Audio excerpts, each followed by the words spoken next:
Hi friends, ನೀವೇನಾದ್ರೂ ಹೊಸದಾಗಿ ಕೆಲಸ ಜಾಬಿಗೋಸ್ಕರ ಕಾಯ್ತಾ ಇದ್ದೀರಾ? ಈಗ ನಮ್ಮ ಗೌರ್ಮೆಂಟ್ ಇಂದ ಒಂದು ಸುವರ್ಣಾವಕಾಶ ನಿಮಗೆ ಬಂದಿದೆ ಅನ್ಕೋಬಹುದು. ನಮ್ಮ ಇಂಡಿಯನ್ ಗೌರ್ಮೆಂಟ್ ಇಂದ ಪೋಸ್ಟ್ ಆಫೀಸ್ ಅಲ್ಲಿ 21,413 ಪೋಸ್ಟ್ ಗಳನ್ನ ಈಗ ಕಾಲ್ಫರ್ ಮಾಡಿದ್ದಾರೆ. ನೀವು ಈಗ್ಲೇ SLC ಓದಿದ್ರೆ ಸಾಕು, ನೀವು ಈ ಜಾಬ್ ಅನ್ನ ಪಡಿಬಹುದು. ಈಗ್ಲೇ ರಿಜಿಸ್ಟರ್ ಮಾಡ್ಕೊಳ್ಳಿ. ನಾನು ಈ ಈ ಎಲ್ಲಾ ಮಾಹಿತಿಯನ್ನ ನಾನು ಈ ವಿಡಿಯೋದಲ್ಲಿ ನಿಮ್ಗೆ ತಿಳಿಸ್ತಾ ಹೋಗ್ತೀನಿ. ಎಷ್ಟು ಪೋಸ್ಟ್, ಎಷ್ಟು ಸ್ಯಾಲರಿ ಇರುತ್ತೆ, ಯಾವ್ಯಾವ ಪೋಸ್ಟ್ ಅಂತೇಳಿ, ನಮ್ಮ ಕರ್ನಾಟಕದಲ್ಲಿ ಎಷ್ಟು ಪೋಸ್ಟ್ ಇದೆ, ಮತ್ತೆ ಕೊನೆಯ ದಿನಾಂಕ, ಅರ್ಜಿ ಸಲ್ಲಿಸೋ ದಿನಾಂಕ, ತಿದ್ದುಪಡಿ ದಿನಾಂಕ, ಎಜುಕೇಶನ್ ಬಗ್ಗೆ, ಸೆಲೆಕ್ಷನ್ ಕ್ರೈಟೀರಿಯಾ ಬಗ್ಗೆ ಪ್ರತಿಯೊಂದು ಮಾಹಿತಿಯನ್ನು ನಾನು ಈ ವಿಡಿಯೋದಲ್ಲಿ ನಿಮ್ಗೆ ತಿಳಿಸ್ತಾ ಹೋಗ್ತೀನಿ. ಇವಾಗ ನಮ್ಮ ಇಂಡಿಯನ್ ಪೋಸ್ಟ್ ಆಫೀಸ್ ಅಲ್ಲಿ ಎರಡು ಪೋಸ್ಟ್ ಗಳನ್ನ ಕರೆದಿದ್ದಾರೆ. BPM ಮತ್ತೆ ABPM ಅಂತ. BPM ಅಂದ್ರೆ ಬ್ರಾಂಚ್ ಪೋಸ್ಟ್ ಮಾಸ್ಟರ್ ಅಂತ ಹೇಳಿ, ಅದಕ್ಕೆ 12,29,381 ರೂಪಾಯಿ ಸ್ಯಾಲರಿ ಇರುತ್ತೆ. ಹಾಗೆ ABPM ಅಂದ್ರೆ ಅಸಿಸ್ಟೆಂಟ್ ಬ್ರಾಂಚ್ ಪೋಸ್ಟ್ ಮಾಸ್ಟರ್ ಅಂತ ಹೇಳಿ 10,000ದಿಂದ 21,470 ರೂಪಾಯಿ ಸ್ಯಾಲರಿ ಇರುತ್ತೆ. ನೀವು SLC ಓದಿ ಏನಾದ್ರೂ ಜಾಬ್ ಅನ್ನ ಹುಡುಕ್ಬೇಕು ಅಥವಾ ಡಿಗ್ರಿ ಮಾಡಿದ್ರು ಕೂಡ ಅಪ್ಲೈ ಮಾಡಬಹುದು. SLC ಮೇಲೆ ಇದನ್ನ ಅಪ್ಲೈ ಮಾಡ್ಲಿಕ್ಕೆ ಅವಕಾಶವನ್ನ ಕೊಟ್ಟಿದ್ದಾರೆ. ಈಗ ನಾವು ನೋಡ್ತಾ ಬಂದ್ರೆ, ಈಗ ಅರ್ಜಿ ಸಲ್ಲಿಸೋ ದಿನಾಂಕವನ್ನ ನೋಡಿದ್ರೆ 10/2/2025ರಿಂದ 3/3/2025 ಇದೆ.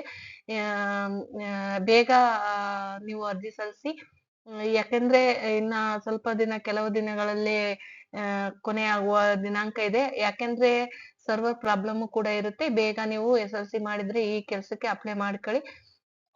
ಅದೇ ರೀತಿ ನೀವೇನಾದ್ರೂ ಅರ್ಜಿ ಸಲ್ಲಿಸಿ ಏನಾದ್ರೂ ತಿದ್ದುಪಡಿ, ಏನಾದ್ರೂ ತಪ್ಪಾಗಿದ್ದು ತಿದ್ದುಪಡಿಗಳನ್ನ ಮಾಡ್ಬೇಕು ಅನ್ಕೊಂಡ್ರೆ ಅದಕ್ಕೂ ಒಂದು ಅವಕಾಶವನ್ನ ಕೊಟ್ಟಿದ್ದಾರೆ. 6/3/2025ರಿಂದ 8/3/2025 ನೀವು ಆ ಡೇಟ್ಗಳಲ್ಲಿ ಏನಾದ್ರೂ ತಪ್ಪಾಗಿದ್ದು ಅರ್ಜಿಗಳನ್ನ ಸಲ್ಲಿಸಬೇಕಾದ್ರೆ ಅದನ್ನು ಕೂಡ ನೀವು ತಿದ್ದುಪಡಿಯನ್ನ ಮಾಡ್ಕೋಬಹುದು. ಹಾಗೆ ನಾವು ಏಜ್ ಲಿಮಿಟ್ಸ್ ಅನ್ನ ನೋಡೋದಾದ್ರೆ, ಮಿನಿಮಮ್ 18 ವರ್ಷ ಆಗಿರ್ಬೋದು, ಮ್ಯಾಕ್ಸಿಮಮ್ 40 ವರ್ಷ ಆಗಿರ್ಬೇಕು. ಆ ರಿಲ್ಯಾಕ್ಸೇಷನ್ ಏಜ್ ಲಿಮಿಟ್ಸ್ ಅಲ್ಲಿ ನಾವು SC/ST ಅವರಾಗಿದ್ರೆ 5 ವರ್ಷ ಕೊಡ್ತಾರೆ. ಅದರ್ಸ್ ಆದ್ರೆ OBC ಅವರಾಗಿದ್ರೆ 3 ವರ್ಷ ಕೊಡ್ತಾರೆ. EWS ಅಲ್ಲಿ ಯಾವುದೇ ರಿಲ್ಯಾಕ್ಸೇಷನ್ ಇರೋದಿಲ್ಲ. ಅದೇ ನೀವು ಡಿಸಬಿಲಿಟಿ ಆಗಿದ್ರೆ, ಅಂದ್ರೆ ಹ್ಯಾಂಡಿಕ್ಯಾಪ್ಟ್ ಆಗಿದ್ರೆ 10 ವರ್ಷ ಇರುತ್ತೆ. ಅದೇ ಡಿಸಬಿಲಿಟಿ ಆಗಿ OBC ಆಗಿದ್ರೆ 13 ವರ್ಷ ಇರುತ್ತೆ. ಅದೇ ಡಿಸಬಿಲಿಟಿ ಆಗಿ SC/ST ಆಗಿದ್ರೆ ನಿಮ್ಗೆ 15 ವರ್ಷ ಏಜ್ ರಿಲ್ಯಾಕ್ಸೇಷನ್ ಇರುತ್ತೆ. ಅದೇ ರೀತಿ ನಾವು ಈಗ ನಮ್ಮ SC ಸೇವಾ ಟೆಕ್ ಯೂಟ್ಯೂಬ್ ಚಾನಲ್ ಅನ್ನ ನೀವು ನೋಡಿ, ಹೀಗೆ ಹೊಸದಾಗಿ ನೋಡ್ತಾ ಇದ್ರೆ ನೀವು ಸಬ್ಸ್ಕ್ರೈಬ್ ಮಾಡಿ, ಪಕ್ಕದಲ್ಲಿ ಬರುವ ಬೆಲ್ ಬಟನ್ ಅನ್ನ ಕ್ಲಿಕ್ ಮಾಡಿ. ಪಕ್ಕದಲ್ಲಿ ಬರುವ ಬೆಲ್ ಬಟನ್ ಕ್ಲಿಕ್ ಮಾಡೋದ್ರಿಂದ ನಿಮ್ಗೆ ನಮ್ಮ ಎಲ್ಲಾ ವಿಡಿಯೋಗಳ ನೋಟಿಫಿಕೇಶನ್ ನಿಮ್ಗೆ ಮೊದಲನೇ ಸಿಗುತ್ತೆ. ಹಾಗೆ ನಮಗೂ ಕೂಡ ಒಂದು ಸ್ಫೂರ್ತಿ ಬರುತ್ತೆ. ಈ ರೀತಿಯಾದ ಒಳ್ಳೆ ಒಳ್ಳೆ ವಿಡಿಯೋಗಳನ್ನ ನಿಮ್ಮ ಮುಂದೆ ತರ್ಲಿಕ್ಕೆ ನಮಗೂ ಒಂದು ಒಳ್ಳೆ ಅವಕಾಶ ಸಿಗುತ್ತೆ. ಜನ ನೋಡ್ತಾ ಇದಾರಪ್ಪ, ನಮಗೂ ಸಪೋರ್ಟ್ ಮಾಡ್ತಾ ಇದಾರೆ, ನಾವು ಬೇರೆ ಬೇರೆ ವಿಡಿಯೋಗಳನ್ನ ಜನಗಳ ಮುಂದೆ ಇಡಬೇಕು ಅನ್ನೋ ಒಂದು ನಮಗೂ ಹುಮ್ಮಸ್ ಬರುತ್ತೆ.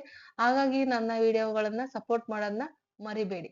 ಹಾಗೆ ನಾವು ಎಜುಕೇಶನ್ ಕ್ವಾಲಿಫಿಕೇಶನ್ ಬಗ್ಗೆ ನೀವು ನೋಡೋದಾದ್ರೆ, ನಾನು ಹೇಳ್ದಾಗೆ SLC ಪಾಸ್ ಆಗಿದ್ರೆ ಮಾತ್ರ ಆಯಾ ಸ್ಟೇಟ್ಗಳೆಲ್ಲ ಗೆ ಒಂದು ಪ್ರಾವಿಷನ್ ಇರುತ್ತೆ. ಎಲ್ಲಾ ನಮ್ಮ ಇಂಡಿಯಾದಿಂದ 21,413 ಸೀಟ್ ಇರುತ್ತೆ. ನಮ್ಮ ಕರ್ನಾಟಕದಲ್ಲಿ ಎಷ್ಟಿದೆ ಅಂತ ನಾನು ಮುಂದೆ ಹೇಳ್ತಾ ಹೋಗ್ತೀನಿ. ನೀವು SLC ನ ಆಯಾ ಸ್ಟೇಟ್ಗಳಲ್ಲಿ SLC ಮಾರ್ಕ್ಸ್ ಕಾರ್ಡ್ ಅನ್ನು ಹೊಂದಿದ್ರೆ ಸಾಕು. ಹಾಗೆ ಅದರ್ಸ್ ಕ್ವಾಲಿಫಿಕೇಶನ್ ಏನಂದ್ರೆ, ನಾಲೆಜ್ ಆಫ್ ಕಂಪ್ಯೂಟರ್ ಇರ್ಬೋದು, ನಾಲೆಜ್ ಆಫ್ ಸೈಕ್ಲಿಂಗ್ ಇರ್ಬೋದು. ನೀವು ಕಂಪ್ಯೂಟರ್ ಮಾಡೋ ಒಂದು ನಾಲೆಡ್ಜ್ ಇರ್ಬೇಕು ಅಂತ ಹೇಳ್ತಾರೆ. ಅದೇ ಸೈಕ್ಲಿಂಗ್, ಗಾಡಿಗಳನ್ನ ಓಡಿಸ್ಲಿಕ್ಕೆ ಅಥವಾ ಅದೇ ಒಂದು apartment means of live head ಅಂದ್ರೆ ನಿಮ್ಮ ಆ ಸುತ್ತಮುತ್ತ ಏರಿಯಾದ ಒಂದು ನಿಮ್ಗೆ ಪ್ಲೇಸ್ ಬಗ್ಗೆ ಒಂದು ಪರಿಚಯ ಇರ್ಬೇಕು ಅಂತ ಹೇಳ್ತಾರೆ. ಈ ರೀತಿಯಾದ ನೀವು ಒಂದು SLC ಮಾರ್ಕ್ಸ್ ಕಾರ್ಡ್ ಅನ್ನ ಇಟ್ಕೊಂಡು ನೀವು ಮನೆಯಲ್ಲೇ ಕೂತ್ಕೊಂಡು ನೀವು ಜಾಬಿಗೆ ಹುಡುಕ್ತಾ ಇದ್ರೆ ಒಂದು ಅವಕಾಶ ಇರ್ಬೋದು ನಿಮ್ಗೂ ಕೂಡ. ಈ ಜಾಬ್ ಅನ್ನ ಮಿಸ್ ಮಾಡ್ಕೋಬೇಡಿ, ಈಗ್ಲೇ ಅರ್ಜಿಯನ್ನ ಸಲ್ಲಿಸಿ. ಹಾಗೆ ಹೌ ಟು ಅಪ್ಲೈ, ಯಾವ ರೀತಿ ಅಪ್ಲೈ ಮಾಡ್ಬೇಕು ಅಂತಾನೆ ಏನಾದ್ರು ತಿಳ್ಕೊಬೇಕು ಅಂದ್ರೆ, ಅವ್ರದೇ ನನ್ನ ಗೌರ್ಮೆಂಟ್ ವೆಬ್ಸೈಟ್ ಇದೆ. https://indianpostgdsonline.governmentin. ನಾನು ಈ ವೆಬ್ಸೈಟ್ ಲಿಂಕ್ ಅನ್ನ ನನ್ನ ವಿಡಿಯೋ ಡಿಸ್ಕ್ರಿಪ್ಷನ್ ಲಿಂಕ್ ಅಲ್ಲಿ ಕೊಟ್ಟಿರ್ತೀನಿ. ನೀವು ಅಲ್ಲಿಂದ ಕೂಡ ಕ್ಲಿಕ್ ಮಾಡೋದ್ರ ಮುಖಾಂತರ ನೀವು ರಿಜಿಸ್ಟರ್ ಅಪ್ಲೈ ಮಾಡ್ಬೋದು. ಯಾವ ರೀತಿ ಅಪ್ಲೈ ಮಾಡ್ಬೇಕು ಅಂದ್ರೆ ಫೋಟೋ ಮತ್ತೆ ಸಿಗ್ನೇಚರ್ ಡಾಕ್ಯುಮೆಂಟ್ಸ್ ನ ಅಪ್ಲೋಡ್ ಮಾಡೋದ್ರ ಮುಖಾಂತರ ಅಪ್ಲೈ ಮಾಡ್ಬೇಕಾಗುತ್ತೆ. ಫಸ್ಟ್ ರಿಜಿಸ್ಟರ್ ಮಾಡಿ ಆಮೇಲೆ ಎಲ್ಲಾ ಡೀಟೇಲ್ಸ್ ಅನ್ನ ಫಿಲ್ ಮಾಡಿ ಆಮೇಲೆ ಅಪ್ಲೋಡ್ ಮಾಡ್ಬೇಕಾಗುತ್ತೆ. ಹಾಗೆ ಫೀಸ್ ಪೇಮೆಂಟ್ ಇಲ್ಲಿ ಹೇಳ್ತಾ ಇದ್ದಾರೆ, ಪೇಮೆಂಟ್ ಆಫ್ ಫೀಸ್ ಅಂತೇಳಿ. ಪೇಮೆಂಟ್ ಬಗ್ಗೆ ಬರೋದಾದ್ರೆ ನಮಗೆ ಯಾವುದೇ ಫಿಮೇಲ್ ಕ್ಯಾಂಡಿಡೇಟ್ಸ್ ಗೆ ಇಲ್ಲಿ ಯಾವುದೇ ಫೀಸ್ ಇರಲ್ಲ. ಅದೇ SC ST ಅವ್ರಿಗೆ ಮೇಲ್ ಆಗ್ಲಿ ಫಿಮೇಲ್ ಆಗ್ಲಿ ಅವ್ರಿಗೂ ಕೂಡ ಯಾವುದೇ ಫೀಸ್ ಅಂತ ಇರೋದಿಲ್ಲ. ಅದರ್ಸ್ ಏನಿರ್ತಾರೋ ಅವ್ರು ಮೇಲ್ ಕ್ಯಾಂಡಿಡೇಟ್ಸ್ ಮಾತ್ರ 100 rupees ನ ಫೀಸ್ ಪೇ ಮಾಡ್ಬೇಕಾಗುತ್ತೆ. ಸೆಲೆಕ್ಷನ್ ಕ್ರೈಟೀರಿಯಾದ ಬಗ್ಗೆ ನಾವು ನೋಡೋದಾದ್ರೆ ಈ ಒಂದು ನಿಮ್ಮ SSLC ಮಾರ್ಕ್ಸ್ ಕಾರ್ಡ್ ನ ಏನು ಪರ್ಸೆಂಟೇಜ್ ಮೇಲೆ ಸೆಲೆಕ್ಷನ್ ಕ್ರೈಟೀರಿಯಾನ ಮಾಡ್ತಾರೆ. ಯಾರು ಒಂದು ಸೆಲೆಕ್ಷನ್ ಕ್ರೈಟೀರಿಯಾ ಅಂದ್ರೆ ನಿಮ್ಮ SSLC ಮಾರ್ಕ್ಸ್ ಕಾರ್ಡ್ ಮತ್ತೆ ಕ್ಯಾಟಗರಿ SC ST OBC ಅದ್ರ ಮೇಲೆ ಒಂದು ಸೆಲೆಕ್ಷನ್ ಕ್ರೈಟೀರಿಯಾವನ್ನ ಮಾಡ್ತಾರೆ. 3 ಲಿಸ್ಟ್ ಅನ್ನ ಮಾಡ್ತಾರೆ, ಫಸ್ಟ್ ಲಿಸ್ಟ್, ಸೆಕೆಂಡ್ ಲಿಸ್ಟ್ ಮತ್ತೆ ಥರ್ಡ್ ಲಿಸ್ಟ್. ನೀವು ನಿಮ್ಮ ಸುತ್ತಮುತ್ತಲಿರುವಂತ ಪ್ಲೇಸ್ ಗಳಲ್ಲಿ ಈ ಕೆಲಸವನ್ನ ನೀವು ಮಾಡಬಹುದು. ಈಗಲೇ ಅರ್ಜಿ ಸಲ್ಲಿಸೋದನ್ನ ಮರಿಬೇಡಿ. ಹಾಗೆ ನಮ್ಮ ಡಾಕ್ಯುಮೆಂಟ್ಸ್ ಏನೇನ್ ಬೇಕು ಅಂದ್ರೆ ನಿಮ್ಮ ಮಾರ್ಕ್ಸ್ ಕಾರ್ಡ್ ಬೇಕಾಗುತ್ತೆ, SSLC ID ಪ್ರೂಫ್ ಆಗಿ ಒಂದು ಆಧಾರ್ ಕಾರ್ಡ್ ಬೇಕಾಗುತ್ತೆ. ನೀವು ಯಾವ ಕ್ಯಾಸ್ಟ್ ಇರುತ್ತೀರೋ ಕೆಟಗರಿಯ ವೈಸ್ ನಿಮ್ಮ ಕ್ಯಾಸ್ಟ್ ಸರ್ಟಿಫಿಕೇಟ್ ಬೇಕಾಗುತ್ತೆ. ನೀವೇನಾದ್ರೂ ಡಿಸಬಿಲಿಟಿ ಆಗಿದ್ರೆ ಅದ್ರದ್ದೊಂದು ಸರ್ಟಿಫಿಕೇಟ್ ಬೇಕಾಗುತ್ತೆ. ನೀವೇನಾದ್ರೂ EWS ಆಗಿದ್ರೆ ಅದ್ರದ್ದೊಂದು ಸರ್ಟಿಫಿಕೇಟ್ EWS ಸರ್ಟಿಫಿಕೇಟ್ ಬೇಕಾಗುತ್ತೆ. ನೀವೇನಾದ್ರೂ ಟ್ರಾನ್ಸ್ಜೆಂಡರ್ ಆಗಿದ್ರೆ ನಿಮ್ಗೆ ಟ್ರಾನ್ಸ್ಜೆಂಡರ್ ಸರ್ಟಿಫಿಕೇಟ್ ಬೇಕಾಗುತ್ತೆ. ಡೇಟ್ ಆಫ್ ಬರ್ತ್ ಒಂದು ಪ್ರೂಫ್ ಬೇಕಾಗುತ್ತೆ. ಒಂದು ಮೆಡಿಕಲ್ ಇಶ್ಯೂಸ್ ಅಂದ್ರೆ ಈ ಮೆಡಿಕಲ್ ಇಶ್ಯೂಸ್ ಈ ಕೆಲವೊಂದು ಸರ್ಟಿಫಿಕೇಟ್ಗಳು ನೀವು ಏನಾದ್ರೂ ಸೆಲೆಕ್ಷನ್ ಆಗಿ ಸೆಲೆಕ್ಷನ್ ಗೆ ಡಾಕ್ಯುಮೆಂಟ್ಸ್ ಗಳನ್ನ ಸಬ್ಮಿಟ್ ಮಾಡ್ಬೇಕಾದ್ರೆ ಇಷ್ಟು ಪ್ರೂಫ್ ಗಳನ್ನ ನೀವು ರೆಡಿ ಇಟ್ಕೊಂಡಿರ್ಬೇಕು.